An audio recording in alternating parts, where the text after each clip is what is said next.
मैं सुबह शाम उनको खाना देने के लिए जाती थी, तो मैं दूर से ही उनसे मिलती थी। तो अंदर से इतना मतलब देख के लगता था कि कहाँ आके फँस गए हम लोग कि हम निकल नहीं पा रहे हैं उससे। मैं रोज़ घर आती थी, मैं बाबा के आगे हाथ जोड़ के प्रार्थना करती थी कि बाबा मेरे हस्बैंड को आप ठीक कर दो। भैया 3 दिन के बाद रिपोर्ट आने वाली थी। हम सबकी धड़कनें इतनी बढ़ी हुई थी क्योंकि अगर रिपोर्ट पॉज़िटिव आती तो उनको फिर क्वारंटाइन कर देते वो। तो मैंने अपना जैसे ही डिब्बा खोला तो मैं शॉक्ड हो गई। मतलब मैं शॉक्ड हो गई और पंडित जी भी बोले क्या हुआ? तो मैंने कहा पंडित जी देखिएगा। तो जब उन्होंने देखा तो वो मुझसे खुद ये बात बोले कि बेटा तेरा भोग स्वीकार हो गया, तुझ पर बाबा की बहुत असीम कृपा है। भैया ये बताते हुए मेरे इस समय बहुत ज़्यादा अंदर से जय श्री राम दोस्तों, कैसे हो आप? हमारी चैनल में आप सभी का स्वागत है। मैं हूं आपका दोस्त जयेश वाघेला, फाउंडर ऑफ धार्मिकस्टोरी.com एंड सीक्रेट मिस्ट्रीज। दोस्तों आज मैं फिर से एक और इंटरेस्टिंग वीडियो कॉल सेशन लाया हूं। हनुमान जी के भक्त ऑनलाइन है और उत्सुक हैं अपना अनुभव शेयर करने के लिए। और वीडियो में आगे बढ़ने से पहले आप सभी को बता दूं कि अगर आप भी हनुमान जी से जुड़ा अपना अनुभव मुझसे इंस्टाग्राम वीडियो कॉल पर शेयर करना चाहते हैं तो इंस्टाग्राम की लिंक मैंने डिस्क्रिप्शन में दी है, उस पर क्लिक करें, मुझे फॉलो करें और मैसेज करें। मैं जल्द से जल्द आपसे जुड़ूंगा और वीडियो कॉल सेशन शेड्यूल करूंगा। और अगर आप ईमेल के माध्यम से अपना अनुभव शेयर करना चाहते हैं तो हमारा ईमेल आईडी है dharmikstory@gmail.com। तो चलिए आगे बढ़ते हैं आज के इस वीडियो कॉल सेशन में। नमस्कार बहन, जय श्री राम आपको। जय श्री राम भैया, आप कैसे हैं आप? बस प्रभु की कृपा से अच्छा हूँ, आप कैसे हैं? बस हम भी राम जी की कृपा से बहुत अच्छे हैं। बहुत अच्छा लगा। आपका बहुत बहुत स्वागत है आज के इस वीडियो कॉल सेशन में और धन्यवाद भी जो आप अपना समय निकाल कर इनिशिएटिव ले रहे हैं हमारे प्रिय हनुमान जी से जुड़ा अपना अनुभव शेयर करने के लिए। सबसे पहला सवाल बहन ये बताएं कि आपका पूरा नाम क्या है, आप कहाँ से बिलोंग करते हैं और आप क्या करते हैं? मेरा पूरा नाम है प्रियांकी कपूर शर्मा। ओके, मैं मुरादाबाद उत्तर प्रदेश से बिलोंग करती हूँ। बहुत अच्छा लगा जानकर। और जैसे आपको पता है ये जो सेशन है हमारे प्रिय बालाजी महाराज से जुड़ा है, हनुमान जी से जुड़ा है, तो अगला सवाल उन्हीं से जुड़ा है। ये बताएं कि जीवन में सबसे पहले आप हनुमान जी से कब जुड़े, कब उनकी पूजा भक्ति शुरू की, नित्य कौन से पाठ करते हैं, और साथ ही साथ आप अपने अनुभव को भी डिटेल में साझा कर सकते हैं जिसमें प्रभु ने कोई असंभव कार्य संभव किया हो या उनकी ऊर्जा महसूस की हो या कोई संकेत मिले हो या ऐसा कोई अनुभव जिससे आपका उनके प्रति विश्वास अटूट हुआ है। तो शुरुआत की जर्नी के साथ आप अपने अनुभव को डिटेल में साझा कर सकते मैं सबसे पहले आपको बताना चाहूंगी कि हनुमान जी की जो भक्ति है हैं। ये हमें बचपन से ही मिली थी। मतलब मेरे जो पेरेंट्स थे वो हनुमान जी को बहुत मानती थी। मेरी मदर जो है हनुमान जी की पूजा करती थी और मेरे पापा भी जो हैं वो भगवान की भक्ति में नित्य काम जो भगवान के रहते हैं, पूजा पाठ, जल, ये सब चीजें मैंने अपने घर में बचपन से ही देखी हैं। ओके, और उन्हीं के माध्यम से मेरे अंदर भी ये चीज डेवलप हुई कि जैसे-जैसे हम बड़े होते गए, हम अपने घर में रोज यही सब चीजें देखते थे, कैसे मम्मी पूजा करती हैं, वो पाठ करती थी तो हमें अपने पास बिठाती थी, हमसे कहती थी आप भी ये करो। ओके, ऐसे करते-करते एक भक्ति भाव जो था वो उन्हीं से, पेरेंट्स से ही हमें मिला। फिर धीरे-धीरे ऐसे ही जर्नी स्टार्ट होती रही। मैं आपको एक चीज बताना चाहूंगी, जब मैं 8th स्टैंडर्ड में थी, हमारे मुरादाबाद में बहुत एक भव्य विशाल भंडारा होता है हनुमान जी के जन्म उत्सव पे।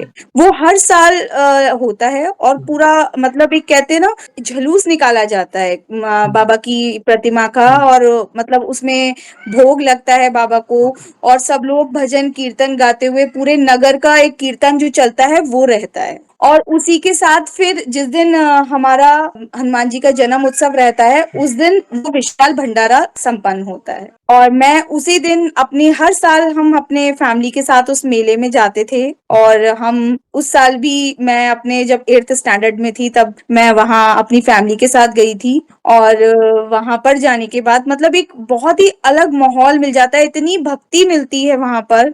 वहां लोग बहुत पूजा पाठ अपना जो भी भगवान से रिलेटेड उनके चीजें होती हैं, रिचुअल्स होते हैं, वो सब करते थे।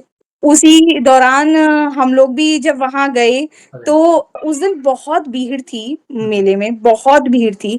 तो मैं अपनी कजिन से बस इतना ही कह रही थी कि आज हम लोग लगता है दर्शन नहीं कर पाएंगे। तो मेरी कजिन भी हाँ में हाँ मिलाती है, कहती है नहीं, हम मुझे भी लगता है कि आज हम नहीं जा पाएंगे दर्शन करने दरबार में, क्योंकि 1 बाय 1 हम लोग आगे बढ़ते थे तो तब दर्शन करने के लिए हम लोग स्टेज पे जाया करते थे। पर उस बार इतनी भीड़ थी कि लग ही नहीं रहा था कि हम जा पाएंगे। बट उस दिन सडनली जब मैंने ये बात अपनी कज़िन से कहा तो मेरे मन में तुरंत ये जवाब आया नहीं जाएँगे। तो मैं उससे तुरंत ही बोल पड़ी नहीं, नहीं बहन हम जाएँगे, हम ज़रूर चलेंगे। अब जैसे-जैसे समय बीता गया अब तुरंत ही आरती का समय आ गया। हम लोग बहुत पीछे खड़े थे, बहुत पीछे और आगे की तरफ बहुत भीड़ लगी हुई थी और हम लोग जब आरती स्टार्ट हुई तो हम लोग भी अपना हाथ जोड़ के खड़े हो गए। वो फर्स्ट बार ऐसा था जो मुझे ये एक्सपीरियंस हुआ कि कुछ है, कि मेरी अंदर से इतनी वाइब्रेशंस होने लगी, मुझे नहीं पता चला कि मुझे क्या हुआ। मैं मतलब मेरी बॉडी बहुत बुरी तरह मतलब वाइब्रेट कर रही थी, मुझे ऐसा महसूस हो रहा था कि कुछ हो रहा है। और क्योंकि एक कहते हैं ना बचपन में नहीं पता चलता है कि क्या चीज़ें घटित हो रही हैं हमारे साथ, हमें क्या हुआ है, हमें भी नहीं पता। बस वो था कि वो एक फ्लो में चला और मैं बहुत ज़ोर-ज़ोर से रोने लगी और बस मेरे मुँह से एक यही आवाज़ निकल रही थी कि मुझे बाबा के पास जाना है, मुझे बाबा के पास जाना है। वहाँ इतनी भीड़ थी, जो मेरे आज जीजा जी हैं, वो उस वक़्त वहाँ पर सेवा में थे बालाजी की और उन्होंने क्या करा मुझे उठाया और मुझे तुरंत दरबार में लेके गए। तो जब हम दरबार में मुझे बैठाया गया, तो मेरी बॉडी तब भी बहुत शेक हो रही थी, मतलब बहुत ज़्यादा ऐसा लग रहा था बॉडी में वाइब्रेशंस हो रही हैं। जो वहाँ के महंत थे जो महंत हैं वो भी एक महिला महंत हैं, जिन पे कहा जाता है कि बाबा की ऊर्जा आती है। तो वो दरबार प्रॉपर उनका लगता था, तो जिसको भी जो परेशानी होती थी वो वहाँ पर जाकर अपना बताते थे। अब जब मुझे वहाँ जाके बिठाया गया, तो मेरे साथ-साथ मेरी बहन भी स्टेज पे गई और आप ये लगाइए उन्होंने मुझे गले लगाया, मेरे मुँह में तुलसा दल डाला, तुलसा जी रखी मेरी जीभा पर, मुझे बाबा के आगे डोक लगवाई मतलब माथा टिकवाया और बाबा के ही चरणों का प्रसाद का केला मुझे अपने हाथ से खिलाया और मतलब जिस समय उन्होंने मुझे गले लगाया है, मैं बता नहीं सकती कि मुझे इतना अच्छा फ़ील हुआ, इतना रिलैक्स मेरे को महसूस हुआ कि जैसे पता नहीं मुझे आज मेरा एक पुनर्जन्म ही हो गया कि मैं सच में इतनी ज़्यादा ऊर्जावान महसूस कर रही थी। बट उस एक्सपीरियंस के बाद जब मैं घर वापस आई हूँ, मुझे सब फैमिली घर लेके आई, उसके बाद मुझे इतना तेज़ फ़ीवर चढ़ा, मैं 3 दिन तक बुखार में तपती रही। मैं 3 दिन तक बुखार में तपती रही और बस मुझे कंटिन्यूअस बाबा के ही सपने आ रहे थे कि मैं मंदिर जा रही हूँ, मैं हनुमान जी की पूजा कर रही हूँ। मुझे सिर्फ़ यही चीज़ें दिख रही थी सपने में। मेरी मदर जो थी वो डॉक्टर को उन्होंने दिखाया तो नॉर्मल डॉक्टर्स ने भी कुछ कहा ऐसा कोई ख़ास नहीं है, नॉर्मल फ़ीवर है और उन्होंने दवाइयाँ दे दी। 3 दिन के बाद जाके मेरा जो फ़ीवर था वो उतरा। उसके बाद मेरे अंदर जो भक्ति की एक लहर शुरू हुई है, फिर एक समझ में आने लगा नहीं मुझे पूजा करनी है। मतलब मुझे ऐसा था कि मुझे पूजा क्या करनी है मुझे ये भी नहीं पता था। तो कहते हैं ना घर में जब हम बड़ों से पूछते हैं मम्मी हनुमान जी की पूजा हम कैसे करें? तो वो हमेशा कहती है बेटा हनुमान चालीसा पढ़ो, आप ये पढ़ना सीखो, आप इसको इस पाठ को करो। मेरी मदर सुंदरकांड का पाठ हमेशा से हमारे घर में होता रहा है। वो अब हम क्या थे हम स्टूडेंट लाइफ में तो थे उस वक़्त, तो हम ज़्यादा समय नहीं दे पाते थे, तो हमने क्या करा हमने रेगुलर हनुमान चालीसा का पाठ करना शुरू करा। धीरे-धीरे मतलब बहुत जल्द एक एवरेज बच्चे के हिसाब से आप सोचो उस वक़्त मुझे 4 से 5 दिन में ही हनुमान चालीसा कंठस्थ हो गई थी बिल्कुल। धीरे-धीरे हनुमान चालीसा पढ़नी शुरू करी, फिर हनुमान अष्टक पे आए, फिर बजरंग बाण पे आए।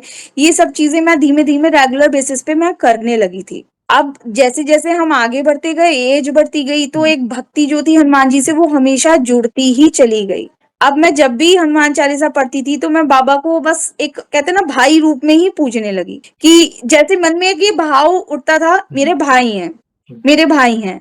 तो जैसे मैं अपने भाई से लड़ती थी, मेरा एक ही भाई है, मेरी हनुमान जी से भी लड़ाई हो जाती थी कि नहीं बाबा आपने मेरा काम कैसे नहीं किया, भैया मुझे तो ये चीज़ चाहिए थी। तो मैं हमेशा उनसे बात आज भी मैं करती हूँ, अगर मेरे सामने कोई दिक्कत परेशानी होती है, मैं आज भी उनसे कहती हूँ कि भैया आपने ऐसा क्यों किया? भैया मेरे को ये चीज़ की परेशानी हो रही है। और सच में आप विश्वास नहीं करेंगे मेरे बाबा इतना मेहर करते हैं मेरे पे कि मेरी वो चीज़ें सच में जो चीज़ मुझे चाहिए होती है वो एट एनी कॉस्ट मिल जाती है। ये विशेष कृपा होती है ना बहन, तब जाके ये होता है। और बचपन से ही वो लगाव, मतलब आप अपने आप को भाग्यशाली समझ सकते हैं, क्योंकि ये कहीं न कहीं कहते हैं ना, ये हमने गुरुजनों से जाना है कि हमारे पूर्व जन्म में अगर हमारी भक्ति अधूरी रह जाती है, तो इसी जन्म में वो लाइक बाल्य अवस्था में हो या किशोरावस्था में, वो तभी से वो शुरू हो जाती है ऑटोमेटिकली, और वो भी भाव भरी। तो आप अपने आप को जी, जी। भाग्यशाली समझ सकते हैं। फिर उसके बाद जैसे-जैसे मेरा 12th तक मैं आई, तो मैं मतलब मेरी बुआ जी हैं, वो भी बहुत मानती हैं हनुमान जी को, वो भी एक दरबार से जुड़ी थी, मैं उनके साथ गई। ओके। मुझे नहीं पता मेरी स्पिरिचुअल जर्नी कब स्टार्ट हो गई, बट धीरे-धीरे ये बहुत मतलब आगे बढ़ती ही जा रही थी। अब जैसे-जैसे मैं उनके साथ जहाँ मेरे को दरबार में मैंने आपको बताया था कि महंत जी ने मुझे प्रसाद रूप राइट। खिलाया था, तो मैं उन्हीं के दरबार में हम लोग वो घर पे भी मतलब उनके एक प्रॉपर मंदिर है हनुमान जी का, वो दरबार वहाँ लगाती हैं, बाबा की कृपा है उन पर। तो हम उनके पास जब गए तो उन्होंने कहा कि आपको चालीसा के व्रत रख सकते हो आप। तो हमने कहा ठीक है कि इसमें क्या नियम रहते हैं, हमें नहीं पता था। तो हमने उनसे पूछा कि क्या नियम रहते हैं, आप हमको बताइए कैसे-कैसे करते हैं? तो उन्होंने हमको बताया कि आपको 40 दिन के व्रत लेने होंगे और उसमें जो है आप एक समय ही भोजन कर सकते हैं। जो लोग नहीं मतलब खा पाते हैं, वो कहते हैं एक समा के चावल की वो होती है, वो खाया जाता है व्रत में। बोले अगर वो नहीं खा पाते हैं आप, तो आप कोटू खा सकते हैं। तो हम मैं एक ही टाइम मैंने कहा ठीक है, और एक मंत्र जाप उन्होंने बताया था, एक मंत्र दिया था कि आप इसको रेगुलर आपको जाप करना है, 1.25 लाख का जाप आपको 40 दिन में पूरा करना है। ओके। तो अब क्या था, वो एक दिमाग में ये चीज़ सेट हो गई, अब तो पूजा करनी है। अब हम जब 12th में थे तब हमने वो कैलकुलेशंस लगाई कि 1.25 लाख जाप कितने दिन में पूरे होंगे और कितनी-कितनी माला हमें रोज की करनी है। तो हमने क्या करा, अब जैसे 40 माला एक दिन की बैठती है, तो हमने 20 माला सुबह करी और 20 माला शाम को करी। तो मैं रेगुलर से ये चीज़ें करती थी कि मैं हनुमान चालीसा का पाठ कर रही हूँ, अपने पूरे नियम से एक समय भोजन करती थी शाम को, सिर्फ कोटू की पकौड़ी और दही और कुछ नहीं लेती थी। माला का जाप चलता था, सुबह भी चलता था, शाम में भी चलता था। जैसे-जैसे मेरा वो व्रत पूरे हुए, बाबा की इतनी कृपा रही कि मैं जिस समय मेरे को 20वां या 25वां दिन रहा होगा भैया, जब मैं पूजा करती थी तो ऐसा लगता था मेरी बॉडी बिल्कुल लाइट हो गई है। मुझे ऐसा लगता था मैं अपने आसन से ऊपर उठ गई हूँ। और मुझे उस वक़्त कोई ऐसा ज्ञान नहीं था कि ऐसा क्यों हो रहा है या ऐसा किस वजह से है। सिर्फ़ मैं आँखें खोल के देखती थी, अरे! मैं तो ज़मीन पे ही हूँ। मैं तो यही कहती थी, अरे! मैं तो ज़मीन पे ही हूँ। और ऐसा लगता था कई बार कि जैसे मेरे हाथ अपने आप ऊपर उठ रहे हैं। मेरे को ऐसा लगता था ये यहाँ पर बहुत ज़्यादा वाइब्रेशंस हो रही हैं। ऐसा लगता था कुछ जैसे चक्र जैसे घूम रहा है, ऐसा फ़ील होता था बॉडी में। अच्छा, नहीं समझ में आता था और उस वक़्त हम लोग शेयर भी नहीं कर पाते थे क्योंकि कभी हमने स्पिरिचुअलिटी को इतना ध्यान से जानने की उस वक़्त इतनी जिज्ञासा उत्पन्न नहीं हुई। फिर समय बीता, हमारे व्रत पूरे हुए और जैसे-जैसे समय आगे बढ़ा, फिर शादी का समय आ गया।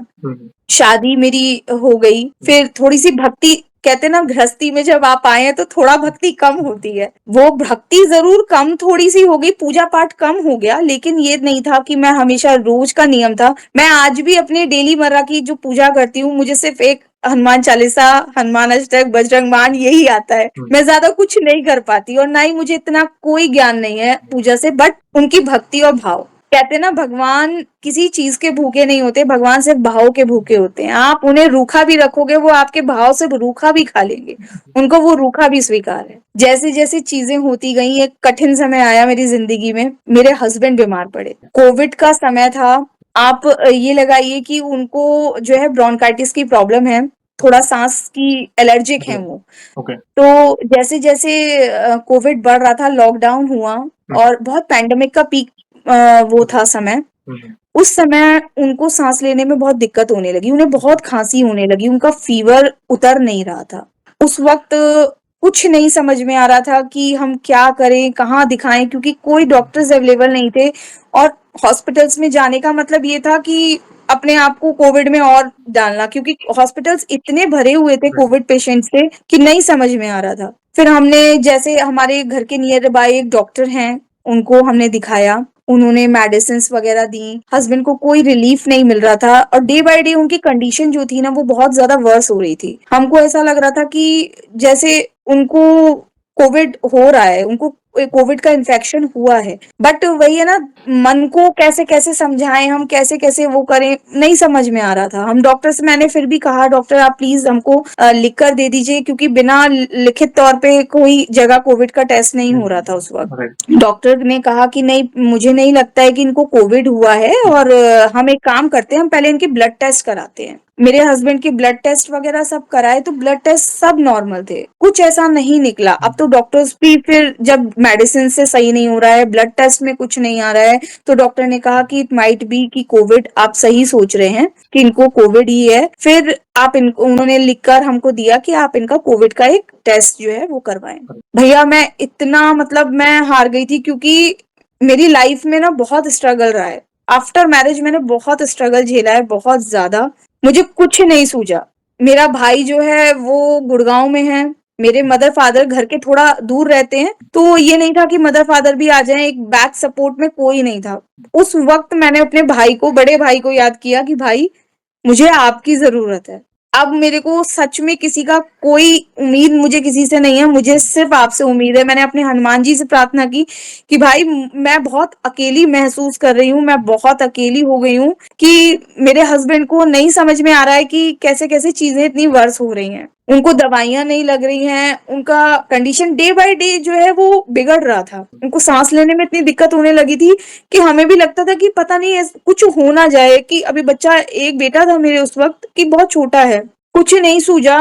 मैंने उनके आगे अपने, जैसे अर्जी लगाते हैं, मैंने बाबा के आगे अर्जी लगाई और मैंने बाबा से बस इतना कहा कि आपको मैंने भाई रूप में ही पूजा है, हमेशा उसी भाव से मैंने आपको कहा है। मैंने कहा आज आपको अपनी बहन के लिए आना ही पड़ेगा, आपको ही इन्हें ठीक करना पड़ेगा। और मैंने उनसे बोला कि भाई आप देख लेना, मैं इनको हॉस्पिटल लेके जा रही हूँ और आप इनके अंग संग रहना, इन्हें कुछ नहीं होना चाहिए, कोई खरोच नहीं आनी चाहिए, इनको कोविड नहीं निकले इनको। हम इनको, एक हॉस्पिटल है यहाँ पर मुरादाबाद में, थोड़ा 15-20 किलोमीटर का डिफरेंस था हमारे घर से उसका, मैं इनको लेके गई वहां पर। डॉक्टर्स ने सारे, मतलब इनके एग्जामिन्स किए, बट इनको एडमिट नहीं किया।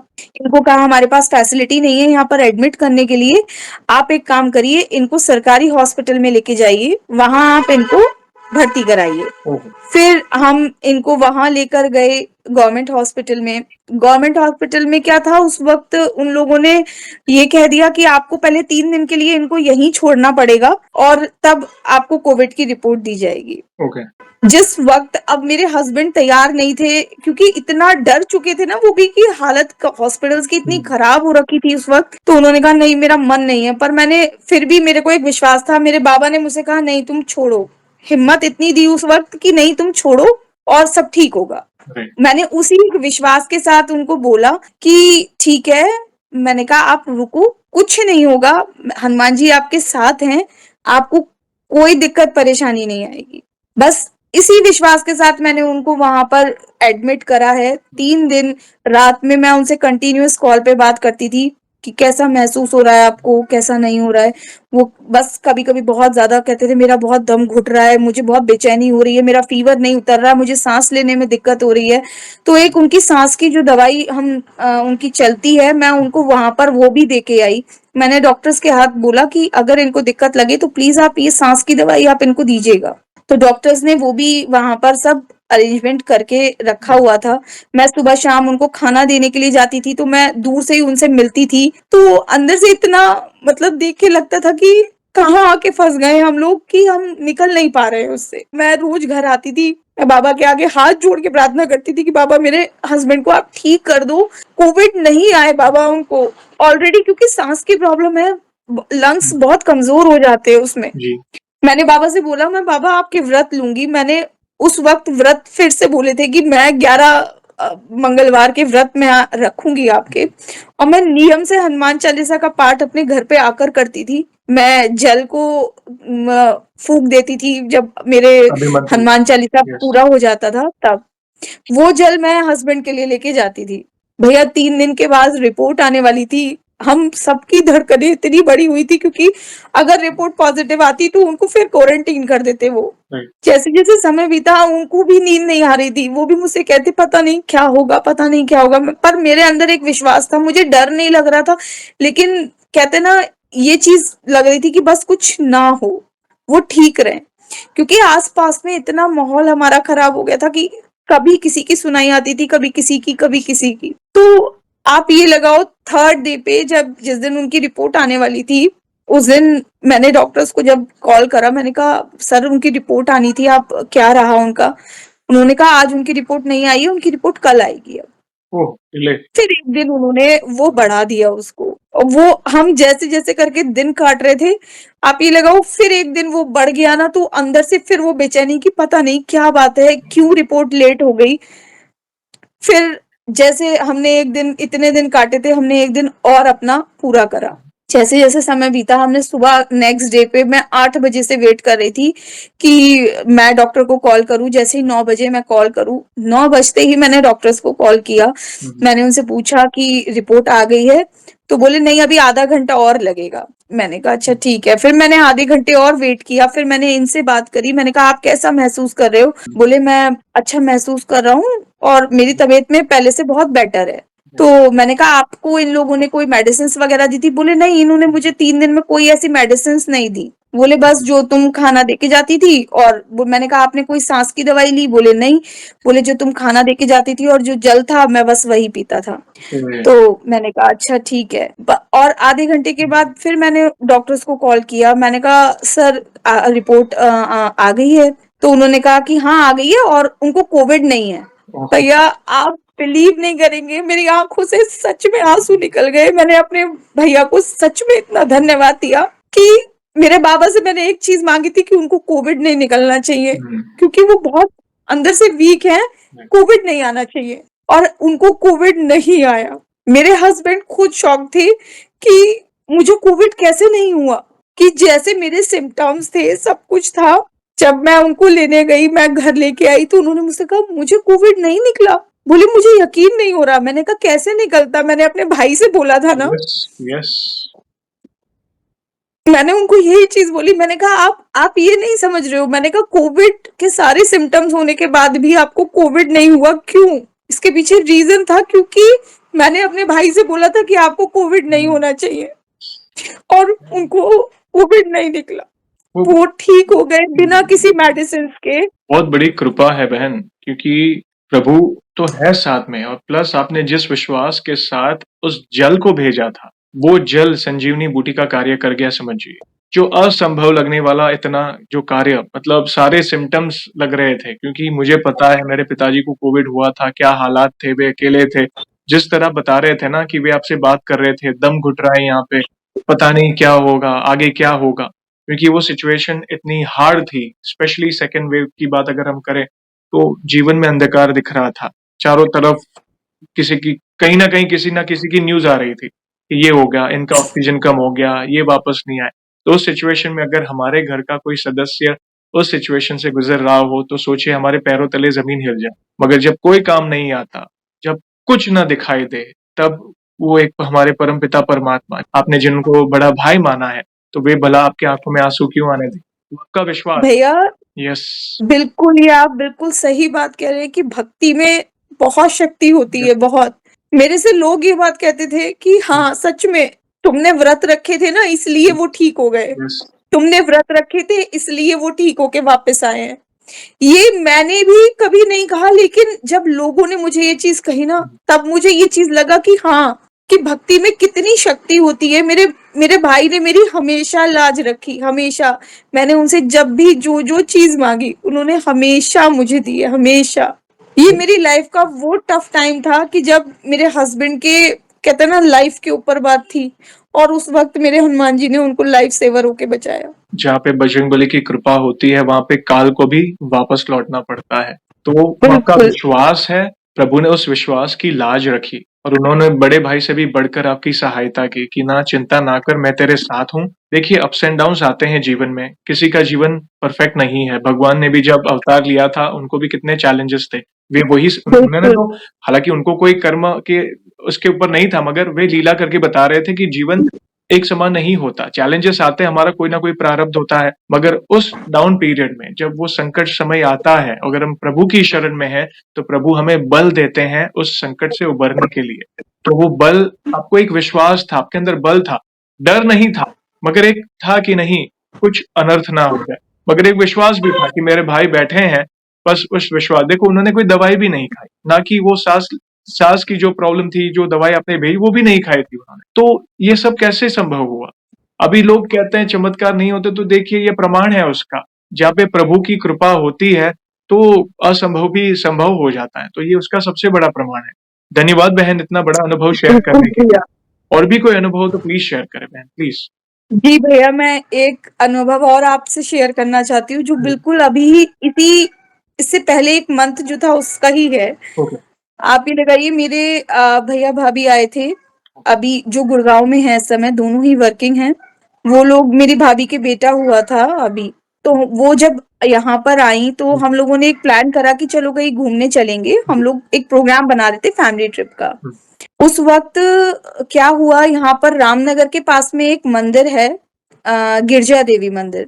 ओके, तो हम प्रोग्राम वहाँ का बना लिया था। हमने गाड़ी बुक कर दी थी। हुँ, हमने कहा था हम लोग रामनगर चलेंगे और 1 दिन का ही 1 डे का ट्रिप था हमारा। हुँ, रात में सडनली क्या होता है कि गाड़ी बुकिंग का जब हमने पेमेंट कर दिया, उसके बाद हमें पता चलता है कि वहाँ पर आग लग गई है मंदिर में, जिसकी ओके, वजह से वहाँ कंस्ट्रक्शन चल रहा है और मंदिर जो है वो बंद है।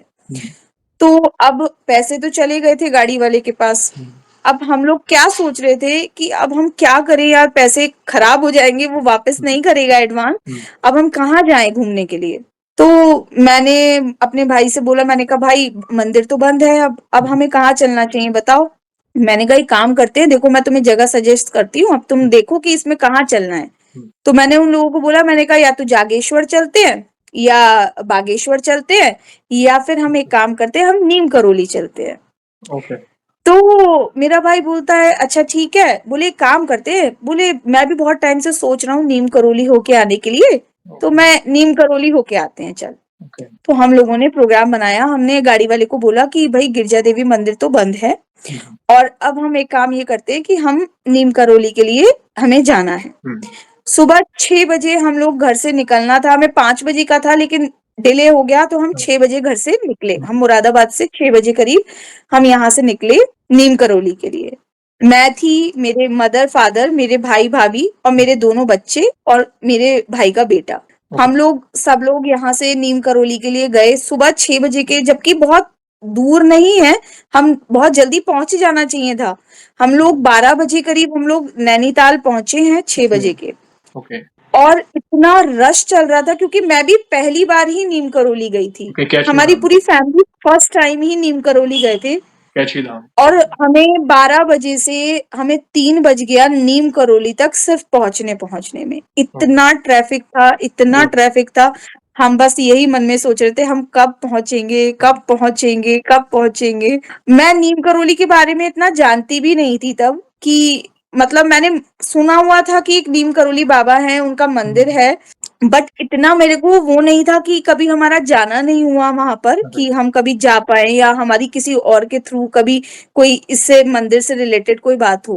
राइट, बट ये था कि हनुमान जी का मंदिर है, मतलब हुँ, उनके भक्त हैं बाबा, उनका मंदिर है, ये मेरे नॉलेज में था। यस, तो मैं यही बस मेरे मन में एक यही भाव था कि नहीं देखेंगे, हम भी जाएँगे, हुँ, इतने एक्सपीरियंसेस लोगों के साथ होते हैं, हम भी एक एक्सपीरियंस या अपना अच्छा-सा अनुभव हमें भी मिलेगा। बहुत डिले हो गया, सब बहुत थक चुके थे, गाड़ी में बैठे-बैठे इतनी गर्मी का पीक टाइम था। लास्ट मोमेंट पे हम गा यहाँ से जब गाड़ी चली है नैनीताल से आगे बढ़ते-बढ़ते हमको 3 बज गया। हम सुबह 6 बजे के निकले 3 बजे शाम के हम नीम करोली पहुँचे। ओह! हम जब नीम करोली पहुँचे, हम लोगों ने दर्शन के लिए भीड़ लगी हुई थी। हम लोगों ने गाड़ी पार्क करी और हम लोगों ने प्रसाद ले लिए। राइट, प्रसाद में अच्छा वहाँ पर लड्डू का भोग था। हुँ, बेसन के लड्डू जो थे वही सबने लिए। हुँ, मम्मी ने भी वही खरीदा, मैंने भी वही लिया भोग के लिए। हुँ, तो हम लोगों ने लड्डू का भोग जैसे हम लेके चलते हैं ऐसे चल रहे हुँ, थे और मैं फ़ोटोज़ ले रही थी। राइट, हम लोगों ने फ़ोटो लेके हम आगे बढ़े हैं और वहाँ जब बाबा के जो प्रतिमा है उसके आगे जब हम पहुँचे तो वहाँ के पंडित जी बोलते हैं कि आप अपने डिब्बे को ना खोल लीजिए। ओके, तो मैंने अपना डिब्बा जो था वो खोल लिया हुँ, भोग का। मैंने बाबा के आगे कहा कि बाबा इसको स्वीकार करना हुँ, और अपने मन से जो प्रार्थना मेरी चलती है वही मैंने उनसे करी और मतलब मुझे इतना अच्छा फ़ील हो रहा था वहाँ पर पहुँचकर, इतना अच्छा फ़ील हो रहा था कि मैं अंदर से खुश हो रही थी कि कितनी अच्छी जगह है, कितनी पॉजिटिव वाइब्रेशंस हैं। तो हम जैसे दर्शन करके आगे बढ़ते हैं, तो जहाँ बाबा बैठते थे, मुझे नहीं पता था कि बाबा यहाँ पर बैठकर मतलब सबको दर्शन दिया करते थे, या वहां पर जो एक प्रवचन होते थे वो उस जगह पर बैठकर होते थे। तो मुझे नहीं ध्यान रहा कि मेरी पीठ जो थी वो उधर साइड हो गई। तो एक पंडित जी मेरे पास आते हैं, बोलते हैं बेटा ये पीठ नहीं करो यहाँ पर, बाबा यहाँ पर बैठ के प्रवचन देते थे, बाबा यहाँ दर्शन देते थे। तो उन्होंने जब ये मुझे बात कही तो मेरा ध्यान उधर गया। मैंने माफी मांगी, मैंने उनसे प्रार्थना करी कि बाबा मुझे सच में नहीं पता था, आप मुझे माफ करिएगा। और मैंने सच में भैया पहली बार वहां देखा, इतना बड़े प्रांगण है, वहां पे आंगन था, उसमें बैठकर इतने भक्तजन सुंदरकांड का पाठ, हनुमान चालीसा का पाठ ये सब कर रहे थे। मेरा भी मन हुआ, मैं भी वहीं बैठ गई, मैंने भी बाबा की हनुमान चालीसा का पाठ किया। मैंने 10 मिनट का मेडिटेशन ध्यान किया वहां पर, और मैं बाबा से कनेक्ट होने की कोशिश कर रही थी। बस फिर कुछ भी नहीं था, हम नॉर्मली वहां से दर्शन करके बाहर की तरफ आ गए। जैसे ही हम बाहर निकलते हैं, आप बिलीव नहीं करेंगे, वहां पर ना एक पंडित जी साइड पर बैठे थे, जो चने, काले वाले चने का प्रसाद दे रहे थे। तो सब लोगों ने अपने हाथों में प्रसाद लिया, तो मैंने कहा नहीं, मैं हाथ में नहीं ले रही प्रसाद, मैंने कहा मैं ना डिब्बे में लूंगी। तो मैंने अपना जैसे ही डिब्बा खोला तो मैं शॉक्ड हो गई, मतलब मैं शॉक्ड हो गई। और पंडित जी भी बोले क्या हुआ, तो मैंने कहा पंडित जी देखिएगा। तो जब उन्होंने देखा तो वो मुझसे खुद ये बात बोले कि बेटा तेरा भोग स्वीकार हो गया, तुझ पर बाबा की बहुत असीम कृपा है। भैया ये बताते हुए मेरे इस समय बहुत ज्यादा अंदर से, मैं बता नहीं सकती। आप बिलीव नहीं करेंगे कि जो बेसन के लड्डू का डिब्बा था, उसमें से सिर्फ एक लड्डू 2 भाग में था, और वो ऐसे टूटा था जैसे किसी ने तोड़ के खाया है। ओहो। और आप बिलीव नहीं करेंगे, वहां पर सब, जैसे ही सबने मेरा डिब्बा देखा, जितने भी आसपास के लोग थे उन सबने मेरा डिब्बा देखा कि देखें कि कैसा है। सबने तुरंत अपने अपने डिब्बे चेक करे, सबके डिब्बे पूरे एज इट इज थे। मेरे उस डिब्बे में एक भी लड्डू ना टूटा हुआ था, ना ही बिखरा हुआ था। सिर्फ, सच में सिर्फ एक ही लड्डू ऐसा था जो 2 भाग में विभाजित था, और उसमें से ऐसा लग रहा था जैसे किसी ने तोड़ के खाया है। क्या बात है। इतना इतना इतना आनंद आया मुझे सच में कि मैंने कहा बाबा आपने भोग स्वीकार कर लिया, इसके लिए सच में बहुत बहुत थैंक यू। इतना मतलब मुझे खुशी हुई कि पंडित जी भी ये बात बोले कि बेटा तुझ पर सच में हनुमान जी की कृपा है, तुझ पे बाबा की बहुत असीम कृपा है। उनके मुख से यही बात निकली। वहां पे वही जा सकता है अगर बाबा जी की इच्छा हो, उन्होंने आपको बुलाया। देखिए आप जाना कहाँ चाहते थे, अचानक लास्ट मोमेंट पे आपने 3 ऑप्शन रखे, मगर जाना कहाँ हुआ, कैची धाम। बहुत ही पवित्र धाम है, वहां की वाइब्रेशंस की तो बात एक एक भक्त जो कहते हैं ना, मतलब हम फील कर पाते हैं। थोड़ी देर के लिए मुझे लगा कि मैं खुद उस प्रांगण में हूँ और महाराज जी और बाबा के दर्शन कर रहा हूँ। और जिस तरह आप इतने भाव से, इतने मतलब दिल से उनकी महिमा का गुणगान कर रहे हैं ना, मैं खुद अंदर से भावुक हो रहा था, अपने आंसुओं को रोक कर बैठा था कि नहीं। और लास्ट में जिस तरह आपने बताया कि मतलब डब्बा, मतलब क्या लीला है उनकी, ये हमारी समझ से परे है, हमारे पास वर्ड्स नहीं है, ये किस तरह उनकी सच महिमा का में बखान करें। एक एक भक्त आ रहे हैं, आप मानेंगे नहीं बहन, हर तीसरा या चौथा अनुभव पूज्य नीम करोली बाबा, कैची धाम, हनुमानगढ़ी, मतलब मैं सोच रहा हूं उनकी महिमा दिन ब दिन कितनी फैल रही है, भक्तजन उनके सच नाम का में प्रचार कितना कर रहे हैं। ये बाबा जी ने कहा था, बाबा जी ने कहा था, एक कथा मैंने सुनी थी, उसमें कहा गया था कि जब उन्होंने वो जगह सिलेक्ट की थी ना कि मंदिर यहाँ पे बनेगा, तब वहां पे कुछ नहीं था, घोर जंगल था। तो उनके किसी ने पूछा कि अरे बाबा जी यहाँ मंदिर, तो देखना यहाँ पे आएंगे लोग, चींटियों की तरह आएंगी। और आज वो समय आ गया है, देखा आपने, आज सच बात हजारों है। लाखों की तादाद में लोग वहां पे जाते हैं उनका आशीर्वाद लेने। और बाबा इतने दयालु बिल्कुल। हैं, हनुमान जी तो दयालु हैं ही, साथ साथ महाराज जी भी सच इतने में दयालु हैं कि वे अपने हर भक्त पर अपनी कृपा बरसाते हैं, हर भक्त पर।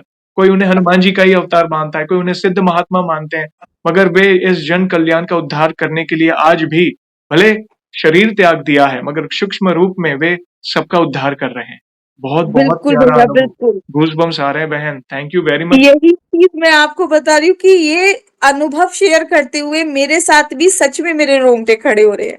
ये लोग वाइब्रेशंस कनेक्ट जिस वक़्त भैया लोग ये बात कह देते हैं ना कि जी, बहन तुम पे सच में, आप बिलीव नहीं करेंगे, मैं एक बार मार्केट गई थी। जी, मार्केट से मैं अपनी भाभी के साथ कोई सामान खरीदने गई थी ओके, और आप हमारे हमने ना एक चीज़ स्टार्ट करी थी कि हम हर मंथ क्या होता है कि जैसे लेडीज़ क्या है, पैसा तो जोड़ती हैं वो लोग। राइट, हम लोगों ने क्या करा, हम लोगों ने ना उसको पार्ट कराने का वो करा। हमने एक ये चीज़ स्टार्ट करी कि हम किटीज़ डालेंगे, ओके। जिसकी भी किटी निकलेगी हम उसके घर सुंदरकांड का पाठ करेंगे। ओहो! क्या बात है। जिससे जो है हर मंथ जो है भगवान का गुणगान होगा, सुंदरकांड का पाठ हर घर में पहुँचेगा। यस।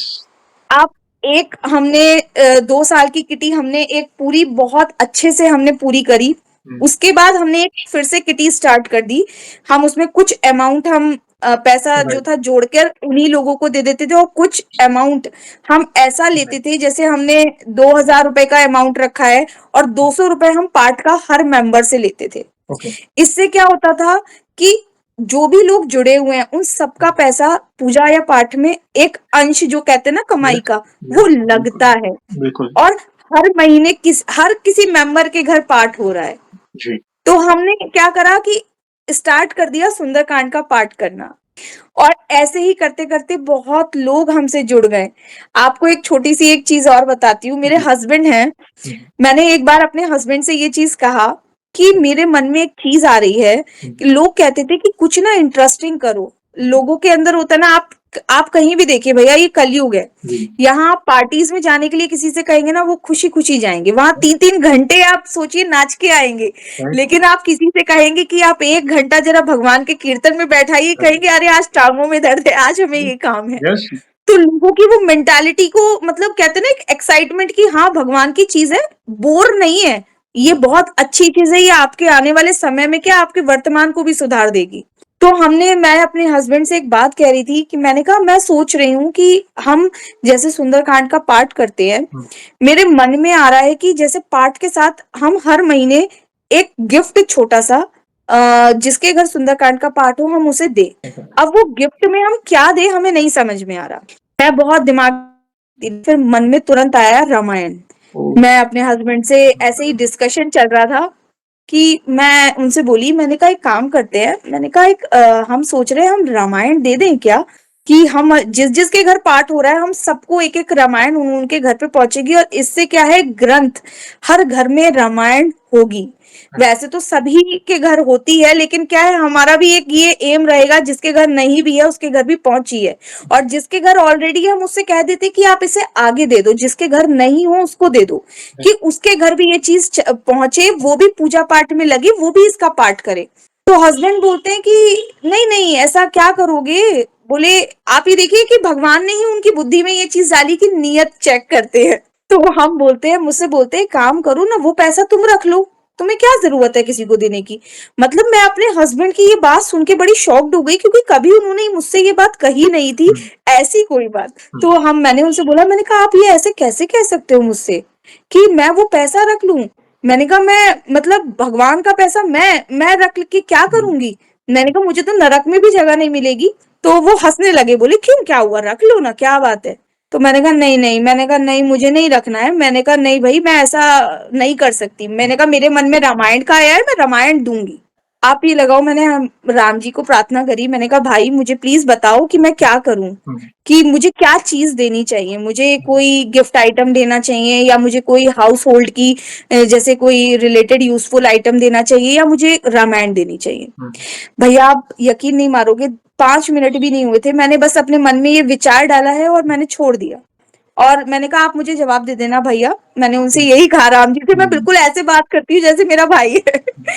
तो आप मैंने विदिन मतलब सेकंड्स के बाद ना मैंने अपना इंस्टाग्राम खोला।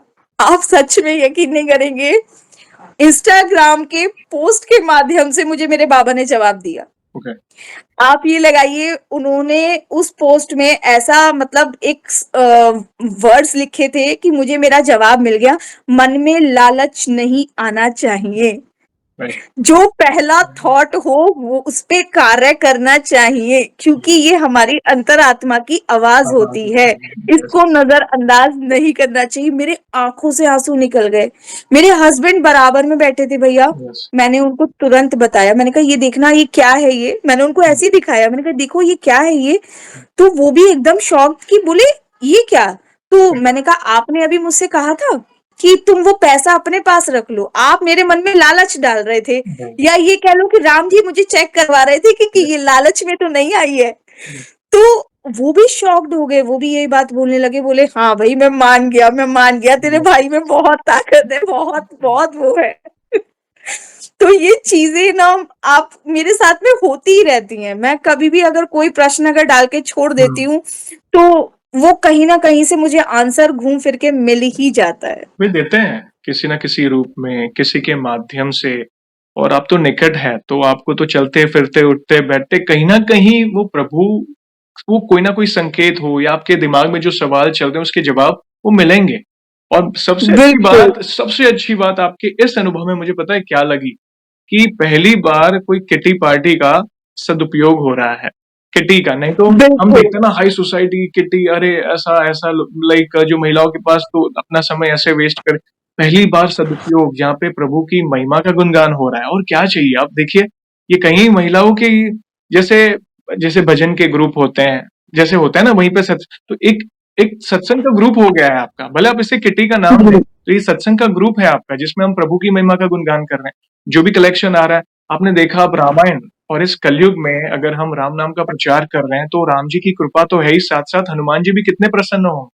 और हनुमान बिल्कुल। जी और राम बिल्कुल। जी प्रसन्न है तो पूज्य नीम करोली बाबा का भी आशीर्वाद है आप पर। आपने सच जस्ट में। एक पहले अनुभव में आपने जो बताया, तो जो मार्ग है आपने सही मार्ग पकड़ा है। यही प्रार्थना है कि आपकी भक्ति ऐसे ही बढ़ती रहे, आपकी संतानों में भी आपकी जो भक्ति है वो आए।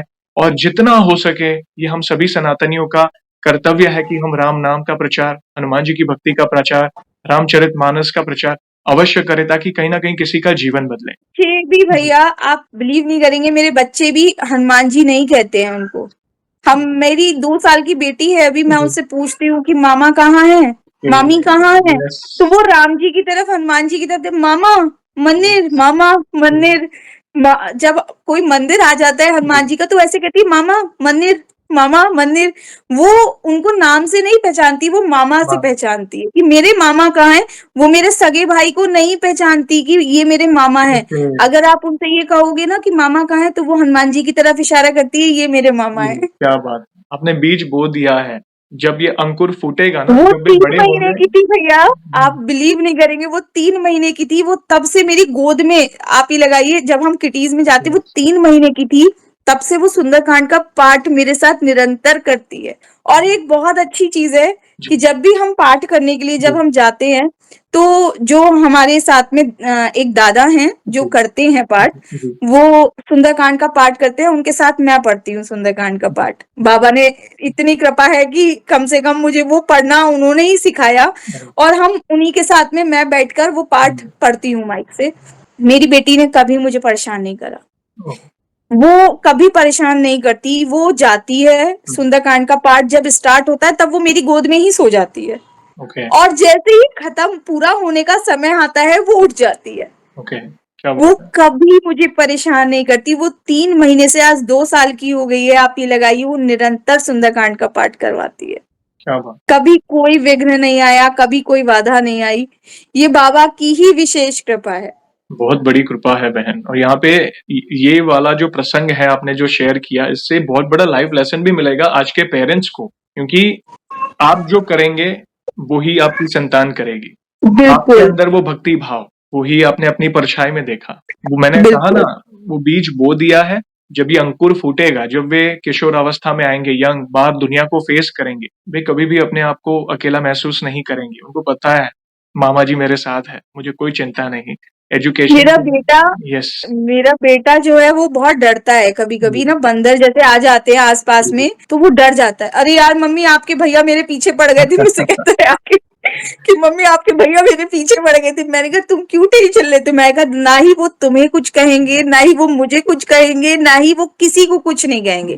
मैंने कहा आपने कभी प्रार्थना करी उनसे कि मामा प्लीज मुझे डर लग रहा है, आप मत करो ऐसा? तो वो मुझसे कहता है अगर मम्मी काट लिया तो? मैंने कहा नहीं काटेंगे, तुम विश्वास रखो।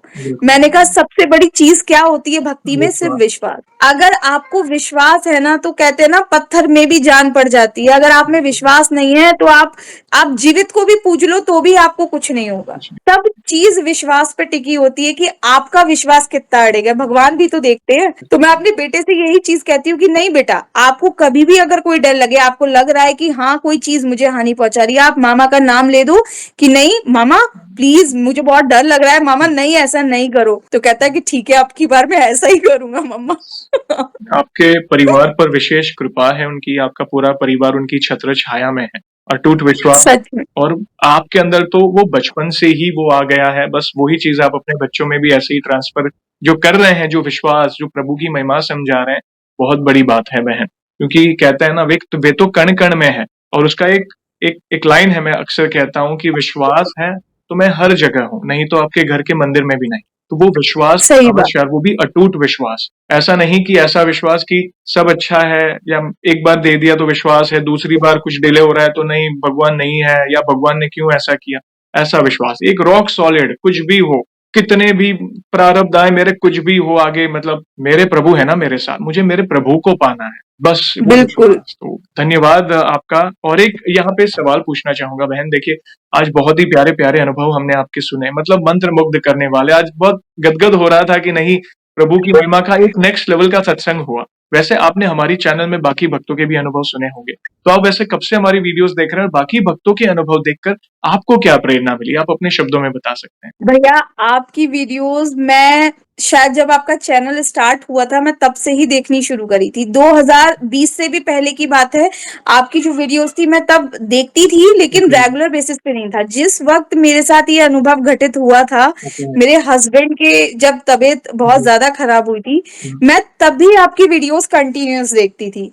और आप ही लगाइए आपके चैनल के माध्यम से सच में जैसा हम सोचते हैं कि हम भगवान का, राम नाम का, हनुमान जी का गुणगान करके इस जगत में जो है काम कर रहे हैं उनका, वैसे ही आपका ये चैनल भी काम कर रहा है भैया। आप ये सोचिए आपके चैनल के माध्यम से लोगों के अंदर ये भक्ति के भाव जाग रहे हैं।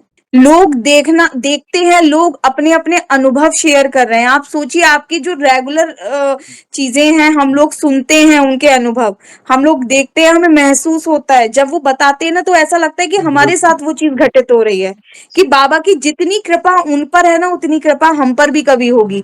हमें और प्रेरणा मिलती है भैया कि हम और भक्ति भाव से बाबा की भक्ति करें, पूजा करें, पाठ करें। तो हम तो आपको भी सच में बहुत बहुत थैंकफुल हैं, आपके चैनल का और आपका भी, प्रभु को कि धन्यवाद आप करें, हम तो नियमित है बहन। देखिए ये सब आप ही भक्तों के बदौलत है, आप आए हो। वैसे अनेकों भक्तों ने इनिशिएटिव लिया तब जाके ये कार्य संभव हुआ। ये विचार आना, प्रेरणा देना सब हमारे प्रभु का कार्य है, वे ही उनका आशीर्वाद है, उनकी इच्छा है तब जाके ये प्रचार हो रहा है। तो उसके लिए आपका बहुत बहुत धन्यवाद जो इतना प्यार और सपोर्ट करते हैं। बस आपकी भक्ति ऐसे ही बढ़ती रहे और बस इन फ्यूचर भी अगर आपको लगे, आपको तो नए अनुभव होंगे क्योंकि आप निकट हो प्रभु से, तो आपको लगे कि और भी नई अनुभूतियां हुई हैं जो हमें शेयर करनी है, तो अवश्य मुझे मैसेज करिएगा। हम वीडियो के माध्यम से आपके अनुभव को भक्तों तक पहुंचाएंगे। और जाने से पहले एक लास्ट सवाल, वैसे तो हमारे पास इतना सामर्थ्य नहीं है, मगर फिर भी वन लाइन में अगर आप बालाजी महाराज का बखान करना चाहें तो किस तरह करना चाहेंगे आप? मेरे पास तो शब्द ही नहीं है भैया उनका गुणगान करने के लिए। कहते हैं ना कि भगवान इतना सब कुछ देते हैं कि हम जितना सोच नहीं सकते ना, हमारी लेने की क्षमता इतनी सी है और उनकी देने की क्षमता इतनी है। तो आप सिर्फ एक बार दिल से उनसे जुड़कर देखिए, वो आपको इतना देंगे जितना आपने भी नहीं सोचा होगा। बिल्कुल। और मैं एक चीज हमेशा ये बात बोलती हूँ कि आपकी जिंदगी में कुछ भी बेकारण नहीं घटित होता। राइट। आप शायद अगर मेरे अंदर मैं इतना भक्ति भाव से उनसे नहीं जुड़ती, अगर मेरे जीवन में कोई बुरा समय नहीं आया होता। तो कहते हैं ना बुरा समय कभी खराब नहीं होता, बुरा समय हमेशा हमें कुछ ना कुछ देकर ही जाता है। अच्छे समय से ज़्यादा हमें बुरा समय देके जाता है। तो मुझे तो ऐसा लगता है कि मेरे जीवन में मुझे मेरे हनुमान जी की भक्ति मिल गई बस, और मुझे कुछ नहीं चाहिए। बिल्कुल। मैं हनुमान जी से भी यही प्रार्थना करती हूँ कि बाबा बस मुझे अपने मार्गदर्शन पे रखना, मुझे अपनी भक्ति से जोड़े रखना और कुछ नहीं चाहिए। वे तो साक्षात आपके साथ है, एक परछाई की तरह आपके साथ है और बहुत अच्छे शब्दों में आपने उनकी महिमा का गुणगान किया और यस आपने कहा कि हमारी मानसिकता है कि ज्यादातर लोग मोर देन 90% लोग संकट समय में ही प्रभु की शरण में जाते हैं। मगर जब प्रभु की कृपा होती है तो हमारा एक ही विचार होना चाहिए कि सब कुछ अच्छा होने के बाद वो जो भक्ति है उसे और बढ़ाया जाए, एक कदम और बढ़ाया जाए, क्योंकि कई लोग कई बार सब कुछ अच्छा होने के बाद भूल जाते हैं प्रभु को। ऐसा ना करें। सब कुछ अच्छा होने के बाद 4 कदम और आगे बढ़ें और जानें हमारे प्रभु क्या है, उनकी ऊर्जा को महसूस करें, उनके धामों के दर्शन करें। अगर नहीं जाने मिल रहा तो जितना हो सके राम नाम का ध्यान करें, चालीसा का पाठ करें। वे आपके पास हैं, वो आपको वो अनुभूति कराएँगे।